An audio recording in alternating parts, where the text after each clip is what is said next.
Hey everyone, I'm Justin. And I'm Anna. Welcome to our channel, Justin and Anna Hit the Trail.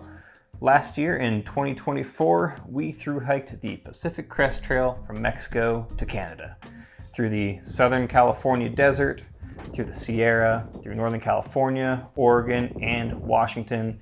It was an incredible journey, and over the course of the trip and after the trip, we got a lot of questions from you guys and from friends and family about the trail and certain aspects of it. And so we've been talking about doing a Q&A video, and so finally, here we are getting around to it. So welcome to our PCT Q&A. So out of all the questions that we received, we whittled it down to 15 questions that we have for you guys today. So let's dive into it. Question 1. If you had 1 week to hike, which section of the PCT would you hike and why? So this is a tough choice. There are a lot of very nice sections of the PCT, but I think we narrowed it down to our two favorite sections, which is Cottonwood Pass to Kearsarge Pass in the High Sierra and Section J in Washington from Snoqualmie Pass to Stevens Pass. So, Cottonwood Pass to Kearsarge Pass. This is essentially the highest section of the trail in the High Sierra. This takes you by Mount Whitney, over Forester Pass, which is technically the highest point on the PCT, and we exit on Kearsarge Pass, which actually is not part of the PCT, but it is a recommended resupply detour, and it's beautiful in its own right. But this section of trail is just stunning. The views through this section are just incredible. They're huge, they're epic, and it's pretty unbeatable in my opinion. And additionally, there are a lot of marmots. Section J in Washington is absolutely beautiful. It takes you past Kendall Catwalk, past Spectacle Lake, and Glacier Lake.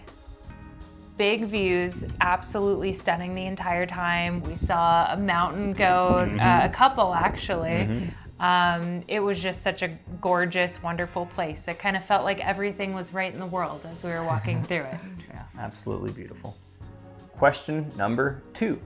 What was your favorite piece of gear from the trail? And we will each answer this separately. And I can just start with mine. I loved my backpack. For the PCT, I used the Durston Kakwa. It's a 55-liter pack. It's the 2024 version. I think there is a new one out now, but I loved this thing. I thought it carried really well. It was comfortable, more than enough space for everything I needed. And if I could do it again, I would probably use that pack again. My favorite piece of gear by far was our Enlightened Equipment quilt. It is a 2-person quilt, the Accomplice, I believe is what it's called. And it's amazing. It's so comfortable. I looked forward to slipping into it every night, cuddling up. I would change the color. We got the stock red. So maybe in the future we'll get something else. They have other colors to choose from, but honestly, it's such a great piece of gear. It lasted the entire trip very well. Fantastic. And yeah, for the record, it is a 10-degree quilt. A lot of people, when they're through hiking, I think tend to err on the lighter side, and they'd probably go with a 20-degree quilt or a 30-degree quilt. We both really enjoyed having that 10-degree quilt. We were just super toasty every night and never really had to worry about the cold. Very worth it. Question number 3. How much weight did we lose, and did we consume enough calories? So I lost about 20 pounds on the trail. And I lost about 15. As far as calories go, for the most part, we planned pretty well, but there were a few times when things got a little sticky. I'll take the blame for this one. I did. It was mainly her. Yeah. I did not pack accordingly, specifically in a 7-day section that we did in the Sierras. Yeah. I was a little low on calories. It kept, stealing Justin's snacks. Like, it was a whole thing. I was very hangry the whole time. And I thought I had learned my lesson, but then I had another stretch like that in Washington. Yeah, and in Washington, it wasn't just her. I also didn't pack enough. And at that point, we've been on the trail for so long that we're just burning everything super quick. And both of us felt that in Washington. So we definitely lost weight, and we did not pack calories correctly. Question number 4. How did Anna work through her plantar fasciitis? What insoles, shoes, exercises, etc.? So what worked the best for me is I went to go see Dr. Blaze Physio, a well-known physical therapist that travels along the trail in her van with her adorable dog and helps out hikers. And she gave me lots of good advice. She gave me some exercises to do, including some ankle mobility stuff and some toe pulls for Justin to perform on me.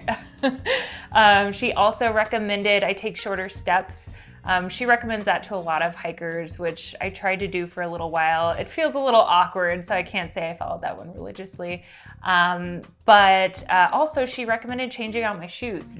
So I was in a zero drop topo shoe. I love topos, but the zero drop was just not good for my ankle mobility. I have very tight ankles. So she recommended I switch to a 5mm. And I think it was the Ultra Ventures, Topo Ultra Ventures she recommended. So I switched over to those, and amazing the difference it made. So all of those things combined, I would say, really helped me out. Question number 5. What trail do you guys have your sights set on next?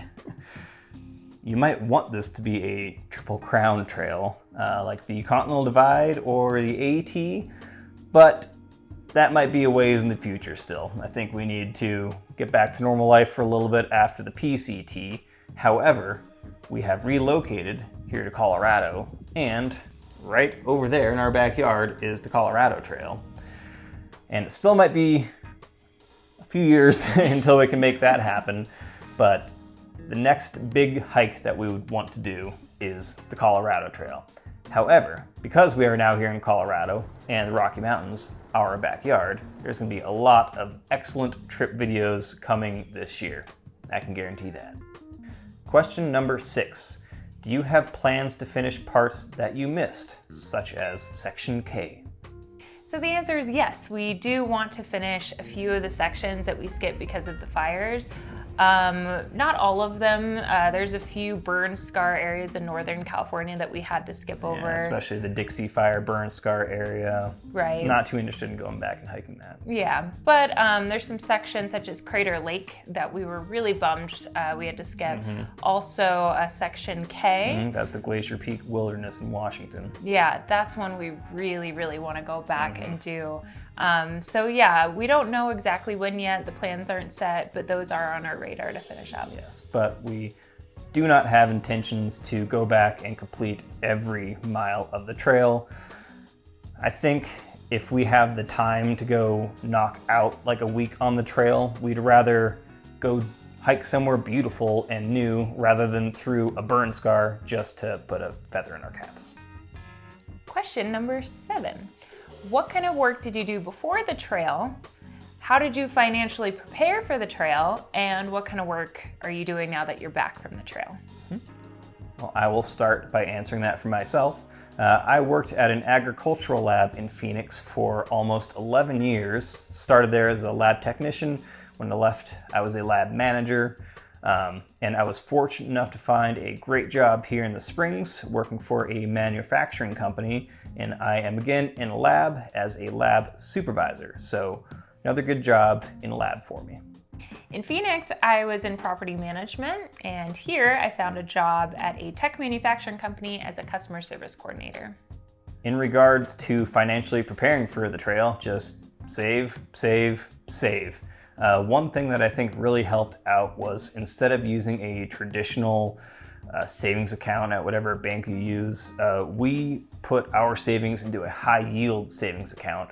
And so it's not like a stock investment, but we're still gaining a little bit of interest on that every month. And we actually kept that going through the trail also. We didn't pull it all out at the beginning of the trail. We left it in there and pulled it out as needed. So we were still accumulating some interest on that as we were hiking. Although we definitely went over budget and burned through all of it. So it's not hard to do. Yeah, it's pretty easy to do on the trail, but save, put your money in the right bank account, and you can make it work. Question number 8. How do you feel mentally and above all health-wise after the trail? All right, immediately after the trail, we were exhausted, I think mentally more than anything. bodies were okay, honestly. They kind of adjusted. Yeah, weren't quite as broken as we expected them to be. Yeah, we weren't too beat up. And then after we kind of recovered from like the mental, what the heck did we just do type of thing, we felt refreshed, I would say, afterward. One thing that did help us a lot is we kept moving. Like, we did not sit around afterward. We had goals to keep hiking. We started running a little bit again. And we just got right back into our workout routine. As far as the post-trail depression goes, a lot of people suffer from that. And it helped because we had plans to move to Colorado pretty much right after we got back. So we were on the go. Justin got a job pretty quickly, which is what took us to Colorado Springs. Yeah. Unfortunately, when I got this job, I had to go to Boston, or the Boston area, I should say, for about a month and a half, leaving Anna here alone in a new place. Yeah, so that part was a little tough. I might have gotten some post-trail depression at certain points as I was looking for a job, kind of feeling like, wow, I did this amazing thing, and then it all comes to a halt. So that definitely hit a little bit, but I would say it was kind of a fleeting moment. Yeah, and I would say we were fortunate overall. I think more people are in worse shape physically and mentally than either of us were after the trail. So I would say we were lucky in that aspect. Very thankful we didn't have any major injuries or anything like that. Question number 9. How many pairs of shoes did we go through? And we each went through 4 pairs of shoes. I started in a pair of Ultra Timps. I got another pair of Timps while we were still in Southern California. In the Sierra, I switched to the Topo Pursuit, which is their zero drop model. Those ended up rubbing my heels a little bit wrong, so I ditched those, I believe, in Oregon and went back to my tried and true Lone Peaks, and that is what I finished the trail with. I also went through 4 pairs of shoes. I started in the Timps as well. I used to like the Timps, but it turned out they didn't do so well for me. Through hiking, I got a lot of blisters, so that's when I switched to the Topo Terra Ventures. Those were the ones that had a really minimal drop and not so much cushion. They didn't work well with my plantar fasciitis. That's when I saw Blaze and switched over to the Ultra Ventures. And those were my tried and true shoes. I absolutely adore them to this day, and they were with me throughout the rest of the trail. Question number 10. Was it everything you thought it was going to be, or was it different than you anticipated? So it was everything we thought and more, for good and for bad. It was much harder than I thought it was gonna be, but it was also so much more beautiful. There were so many surreal moments on the trail. I don't think we expected as many just wow moments as we got. We knew it was going to be beautiful going in. It lived up to that for sure, but it was just more beautiful, more wow moments. The trail angels really surprised us. Trail angels ended up being one of our favorite parts of the trail. It was an amazing experience for sure. There were harder parts than we anticipated, especially mentally. You know, one of the harder parts is once you get to Northern California, it's called the NorCal Blues. And we definitely felt that, and we didn't think we were going to struggle with that as much as we did. So I'd say that was different than we anticipated. Also, I was not expecting to have such a height problem out there. I kind of struggled a lot on Mount Whitney, on Goat Rocks, on anything with like a ridge or a ledge very high up. I got a little vertigo. So that was kind of a struggle that I was not anticipating. I learned a lot about myself. Overall, though, hands down, it was a net positive experience. Absolutely phenomenal. Question number 11. What was the hardest part? And we are going to answer this in 2 parts because there is the mental hard part and the physical hard part. All right, let's start with the physical. The hardest physical part of the trail was definitely the High Sierra. There was heat and other things to deal with in the desert and water and whatnot, but just the most physically demanding section of the trail was the High Sierra. Aside from being at high elevation the entire time, it has the most elevation gain per mile over the whole trail, and a lot of it is surprisingly rocky, especially in Yosemite. And there were some pretty scary water crossings. Yeah. So physically, the High Sierra was the hardest part of the trail. Mentally, the hardest part was the monotony of the trail. Just knowing that you had to get up and repeat every single day, the same thing that you just did. Yeah, the views change, but it really is a lot of boredom. There's a lot of not so glamorous parts in between. And when you had a really hard day, just knowing that the next day you got to do it all again and there's hundreds and hundreds of miles ahead of you, that was hard. Yeah, and as we already said, that really hit us in Northern California. And we definitely felt that on and off, I think, honestly, for the rest of the trail. Definitely some parts in Oregon and Southern Washington, we noticed it too. But just trying to push through mentally, doing the same thing every single day is definitely mentally a challenge. Yes. Question number 12. What was your least favorite part of the trail? And the answer to that is the end of the desert. It was brutal. And I'm talking about from Tehachapi Pass to Walker Pass specifically. It was just miserably hot. Like hellacious. Like 103 plus that we hit Dry. a few days, just bone dry, completely relying on water caches. I think there was a few natural sources, and after carrying a water cache water for 17 miles or whatever it was, then we come to like a little trickle that has sediment in it, or the egg water. There was one that smelled like eggs. I forget the name of the cabin, but that was rough. And even the heat, or not even the shade, I mean, was just miserably hot. Like you try to escape the heat and the shade and you can't get away from it. You got flies landing on you, sticking in your sweat. Yeah.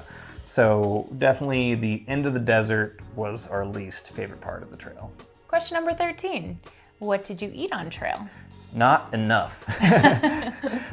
For dinners, I mean, I guess we can each kind of answer to what we usually had, but it was a lot of ramen and mac and cheese and nor rice sides.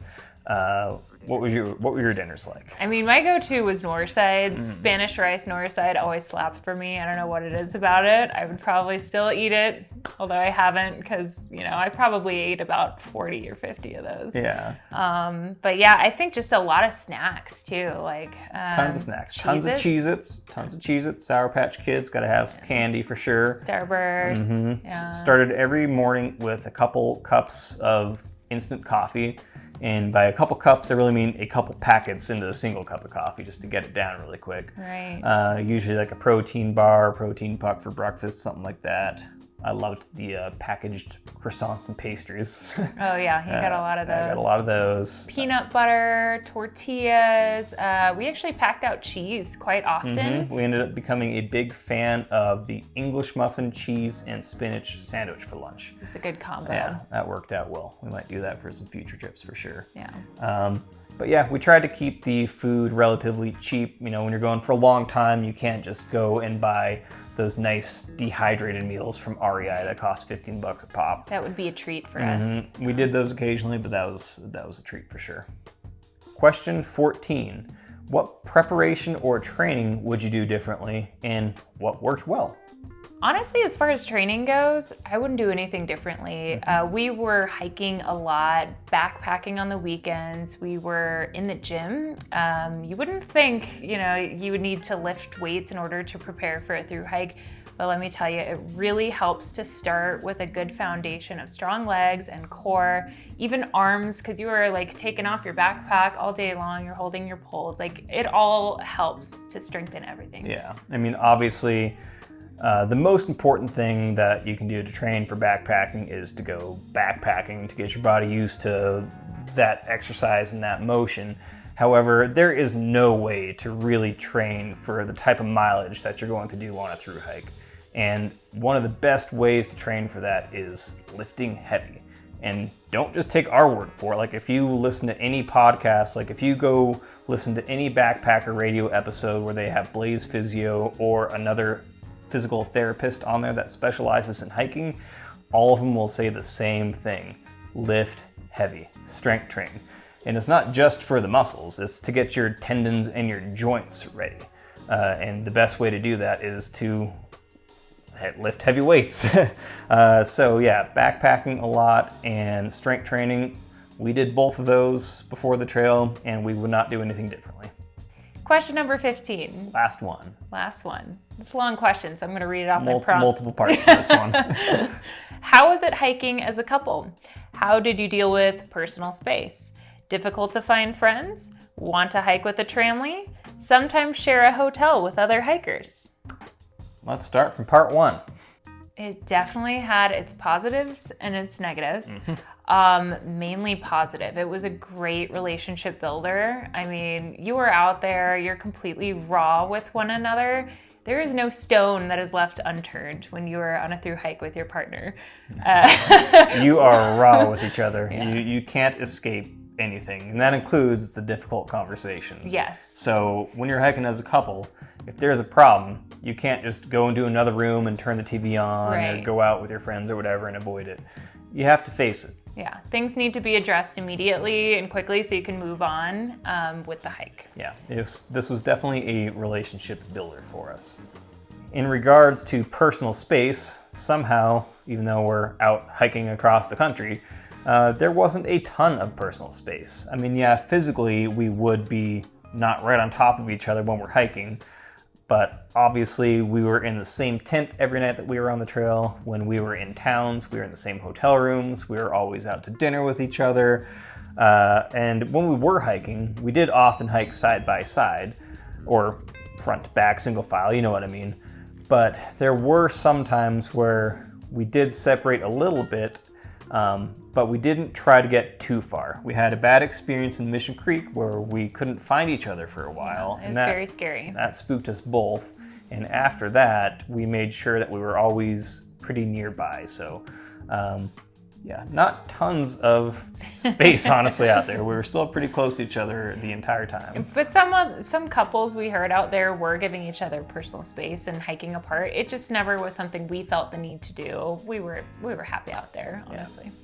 In terms of friends on the trail, we did make some friends along the way. I actually knew another couple that started the trail a week before us. Harrison, my buddy that we hiked the Wonderland Trail with, and his partner Acacia. We met up with them in the Sierra, hiked part of that with them, but we did make some new friends on the trail. Yeah, like Popeye, Hops, Radio, Hopper, Flip Flop.